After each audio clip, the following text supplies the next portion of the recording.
बहुत अच्छी स्थिति है। भारतीय जनता पार्टी भारी बहुमत से पूरे प्रदेश में आ रही है। सबसे बड़ी बात यह है कि चुनाव में विश्वास होना। जनता को अटूट विश्वास भारतीय जनता पार्टी पर है, उसके नेतृत्व पर है, चाहे देश में हो चाहे प्रदेश में हो। बहुत अच्छा कार्य चल रहा है, किसी चीज़ की कहीं पर कोई कमी नहीं है। अब यहाँ हल्द्वानी जहाँ मैं हूँ 2200 करोड़ रुपए यहाँ पर दिया है। हम सब थे, पुराने मेयर साहब से लेकर हमारे माननीय विधायक गणों से लेकर हम सारे लोग उसमें उपस्थित थे। और उस दिन प्रधानमंत्री जी ने हल्द्वानी में 2000 यानी 2200 करोड़ रुपए की घोषणा करी, जिसमें से लगभग 1500 करोड़ के कार्य इस समय चल रहे हैं। उनका इनॉग्रेशन भी हो गया है, काम प्रारंभ हो रहा है और अभी करीब करीब 500 से 700 करोड़ रुपए के कार्य आगे होने हैं। यानी हल्द्वानी का तो कायाकल्प हो रहा है। कुछ दिनों में हल्द्वानी पहचानने में नहीं आएगा।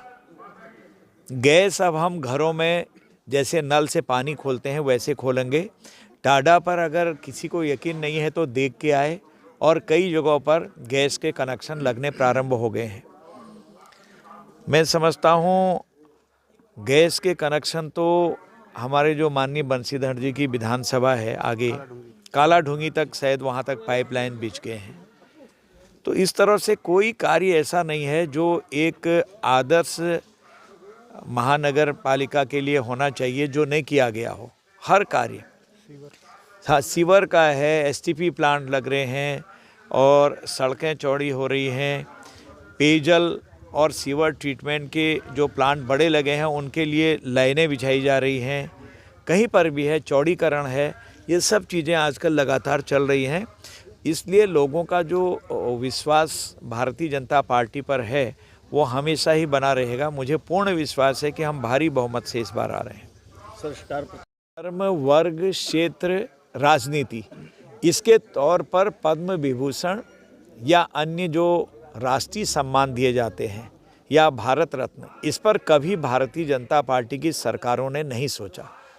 भाई वो लायक थे उसके, उनका परीक्षण होता है। आज आप देखिएगा जिसका कोई अता पता भी नहीं है, मछुआरों को तक दिया गया है जिन्होंने काम किया है, गरीब से गरीब व्यक्ति को भी दिया है, समाज में परिवर्तन करने वालों को नाम दिया है, जिनके बारे में लोग जानते ही नहीं थे उनको पद्मश्री मिल गई है, पद्म विभूषण मिल गया है। इसमें कोई दलगत राजनीति थोड़ी है। अंबेडकर जी को किसने दिया? कांग्रेस ने तो कभी नहीं दिया। जिन अंबेडकर जी के नाम से सुबह शाम कहते हैं उनको जीतने भी नहीं दिया, उनको हराने का भरसक प्रयास किया। एक विदेशी महिला के साथ माननीय जवाहरलाल नेहरू जी ने, जो अब नहीं रहे हैं, पूजनीय है, हमारे इस देश के प्रधानमंत्री रहे हैं, प्रथम प्रधानमंत्री, उस महिला के साथ उन्होंने पार्टी में कहा कि मैंने आज अंबेडकर को हरा दिया है। सब जानते हैं, कौन नहीं जानता? ये रिकॉर्ड में है सारी चीज़ें।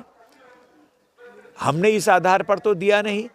आप कांग्रेस के नाम लेना फिर उचित नहीं लग रहा है ऐसे मौके में। एक ही परिवार के एक व्यक्ति, दो व्यक्ति, तीन व्यक्तियों को भारत रत्न, पद्म विभूषण, क्या क्या नहीं मिल रहा है, सारे रत्न मिल रहे हैं। ऐसा भारतीय जनता पार्टी में नहीं हुआ है।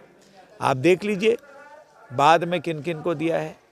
इसलिए हमारा कांग्रेस जो कह रही है वो उसमें दम ही नहीं है। अपने परिवार को देखें ना, बड़े परिवार को देखिए। नाम तो आता है, उनकी व्यस्तता कितनी है उसमें हम सभी का है। वो तो बहुत बड़े व्यक्तित्व हैं, जगह जगह बुलाते रहते हैं। मेरे इलेक्शन में ही हल्द्वानी में आए थे, आपको पता ही है।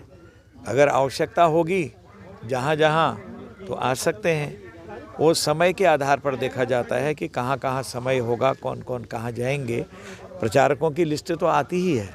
लेकिन कांग्रेस के भरोसा उठ गया है शायद बीजेपी का अपने से कि हम जीत नहीं रहे, इसलिए ऐसे स्टार प्रचारक बुला रहे, योगी पे डिपेंड होगी बीजेपी पे। ऐसा है कि कांग्रेस के पास स्टार प्रचारक ही नहीं है, क्या करेंगे बेचारे।